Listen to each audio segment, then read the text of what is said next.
extremely unequal, it's smarter often as an employer to hire a woman because she has been tried to struggle more to reach the same position. In 50 years, it's not going to be any different because it's going to be more equal. Then you can't say that a woman is better than a man, but most often, if you reach a position as the first one, as a pioneer, you're often more talented than your colleagues that are men. Second, I want to problematize one thing. It is when it comes to private companies and how much you win from gender equality and diversity is true. You do have statistics proving that you are more effective if you have more diversity. But, and this is also something that you need to reflect on, you need to have, it's a tougher leadership to be a leader or a boss in a diverse organization than an organization that everybody is alike. There's one experience for Sweden. It's not, automatically if you have more of diversity, of gender equality, of migrants and minorities, it's not automatically better results if you have a bad leadership. Because you do have an explanation for why you have men in the rooms. It is that it's easier for me to employ people that look like me, that think like me. It's easier for me to be a boss in a situation where people think like me. I lack a lot of perspectives there, but it's more challenging for me being a boss in some organizations more diverse. So to get the results, you also need to have a leadership that's working.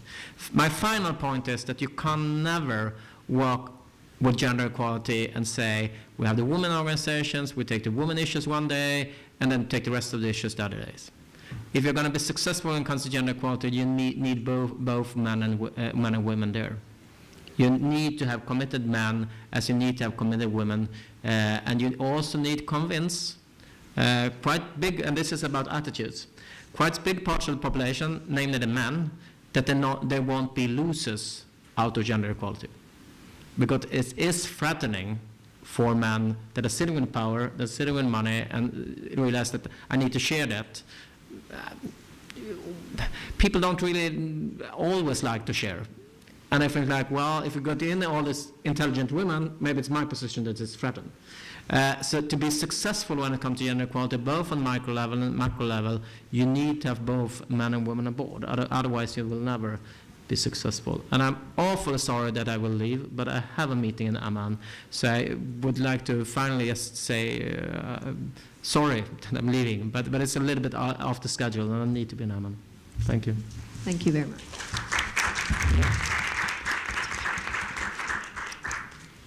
Thank you to all of you for very interesting and very broad perspectives, I think. We will now take questions from the audience. Goodbye. And I think we'll take 3 at a time. So, and we have, how much time, sorry, do we have? Like 20 minutes, 25? 15, yeah, it depends on how tight you are. So there's a gentleman here, there's a woman in the back, and there's another gentleman here. So 1, 2, 3. Okay, thank you very much. Munqidh Mahiyar, EcoPeace. Wait a second, sorry.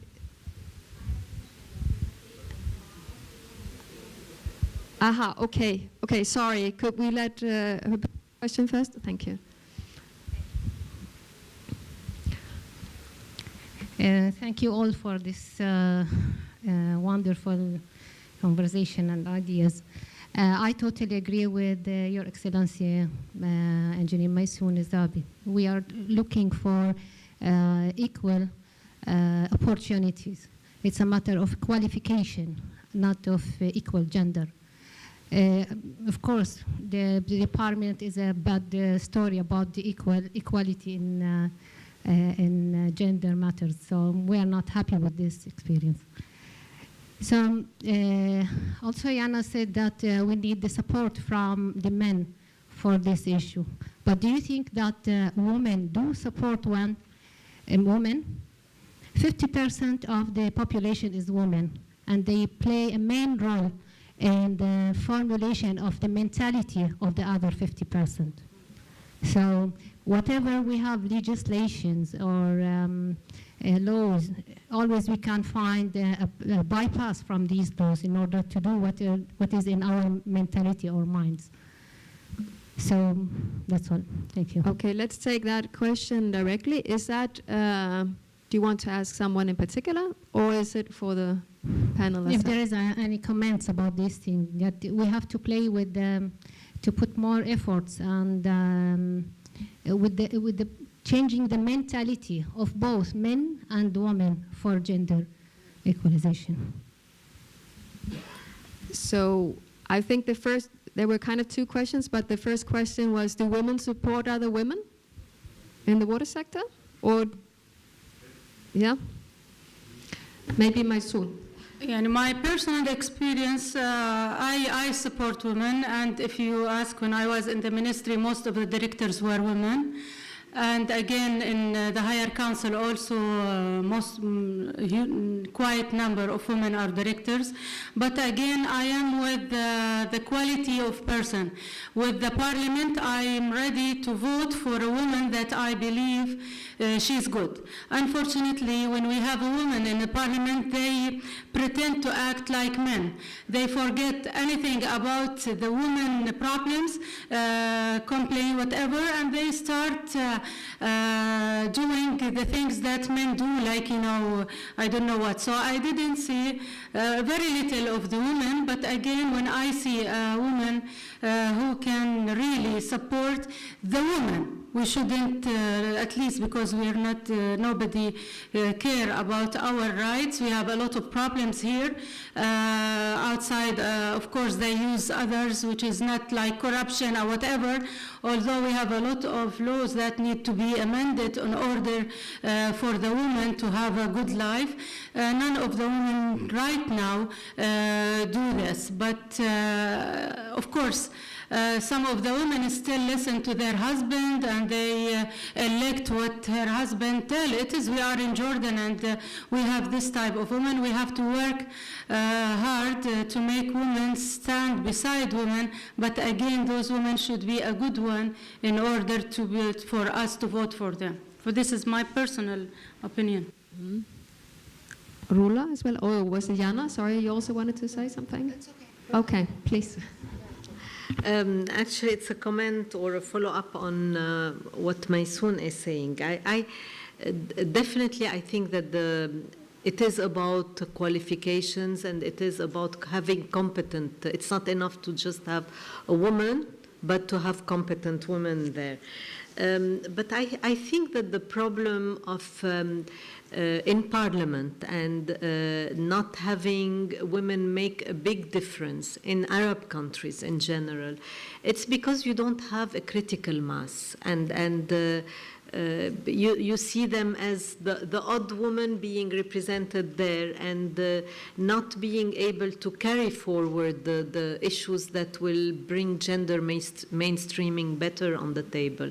So I think that I mean, we need to go beyond that disappointment and to see why they are not that effective. And is it a problem of representation in general in Parliament? I mean, do we have the right people to start with in Parliament? Do we have the right parties well represented? Do they represent the people well? So it's here we need to go beyond that, that women are ineffective in Parliament. I think they can, given the chance, they can be very effective. But you really need to have the right conditions for that. Thank you, Nada. I think you said it all. Exactly. We just need the right conditions. We just need to make sure that it's about capabilities. If you ask me, as Yana, I would look at the qualifications and the capabilities and who's better for the job and choose. It's not about just being a woman. But in your question about support, would women support other women? I think yes. But if we have the right conditions of empowerment, if we're doing it right and building the capacities right. Thank you. Okay, so two questions. The two gentlemen here, please. Take both questions. Yeah. Thank you very much. It's rather a comment, but with qualifications and you need education, of course. And my comment here is something that is good to look into the future and to say it under the umbrella of ESCWA, which is present in many Arab countries. And what I'm about to say, I think applies in many other countries. Yana mentioned that we have this Good Water Neighbor Communities project, and in those communities we noticed that water is not always running in schools in general, boys and girls, but boys can deal with it. They are boys are boys. But when girls need to go to restrooms and does not have water, that is a big problem. And we found out that many girls just do not go to school. This is simple. So imagine how many girls who are in future women and supposed to be leaders missed that opportunity to keep going to school because of running water. So I think even the girls who go and they keep themselves until they go home, they end up with health problems later on. So it's something, you know, like it's ringing a bell that from our findings, from our work in the Valley, that we really need to pay attention to such a problem. Thank you. Up here, please. Thank you. I would like to thank the panel for a very rich discussion. But if we go back to the theme of this session, which is looking at the SDGs and the water angle and women empowerment, I would like to argue that if one looks at the SDGs from the lens of water, the issue of women empowerment will not be achieved until we look at access to resources. So for instance, if we look specifically at SDG 1 and SDG 2, which talks about food insecurity, sustainable agriculture, the fundamental problem is that differential access to resources, to water, to land, will influence empowerment and equality. And I would like the panelists to address this issue, that unless we look at the fundamentals of access to resources in agriculture, in other aspects, the issue of empowerment and equality of the gender will not be achieved. Thank you very much. Is there anyone in the panel who feel you want to answer this? Maybe Pasquale, equal access to resources? Or comment on the comment? I don't know. I may only say these are all valid comments, you know, so comments on commenting is not really words, but these are all good points to take in consideration. One, maybe to the lady, the first intervention, you know, I'm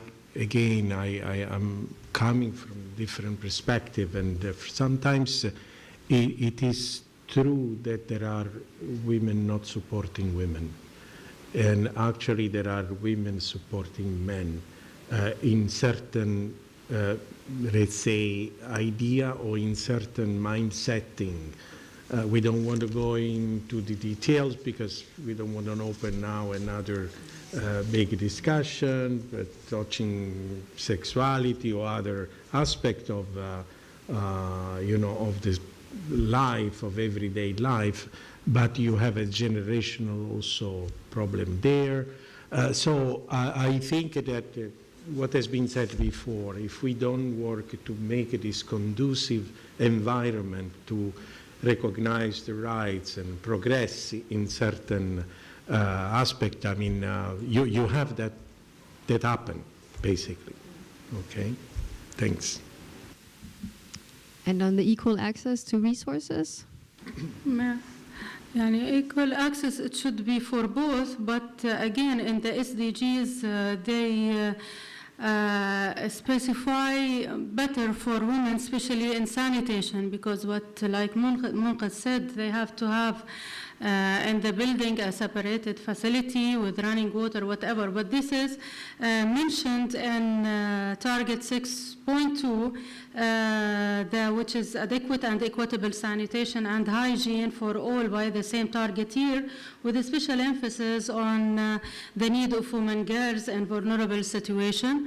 Again, is also with the service delivery, there is a goal 4 and 5 specific for women, especially when you upgrade and restructure schools, the separation toilet or whatever. For this is, with the SDGs, this is important. But the accessibility of water, it should be for both, but again, why it should be engendered? Because the household, this is the role of the woman. No matter how is the quantity of water she receives, she has to manage well how to use this. For that's why we call in a woman, they should be in the top level. Then when you decide any policy or any decision that will affect the share of water or availability of the water, they should be presented there so they convey their views and their thing, because at the end, even if household or in the farms, and like she said, in the Jordan Valley, the small farms are managed by women, or some of them, they make their money from working in these farms. So that's why accessibility is also important, and that's why we need them to be in the top level. So any decision that will be taken should be agreed by them, and they know how if they can deal with it or not. Okay, thank you very much. Okay, I think we can only take one more question, because we also need no more questions. I'm sorry, no more questions. Thank you very much. Thank you for raising your hands, although we can take the questions. We'll just have a very brief wrap-up by Ulrika. Thank you. Yeah, my name is Ulrika and I'm with the Swedish Embassy in Amman. I was asked to just very briefly summarize all these wise words that we heard from excellent panelists, and also your questions from the audience. I think it's extremely hard to summarize, because there are so many thoughts.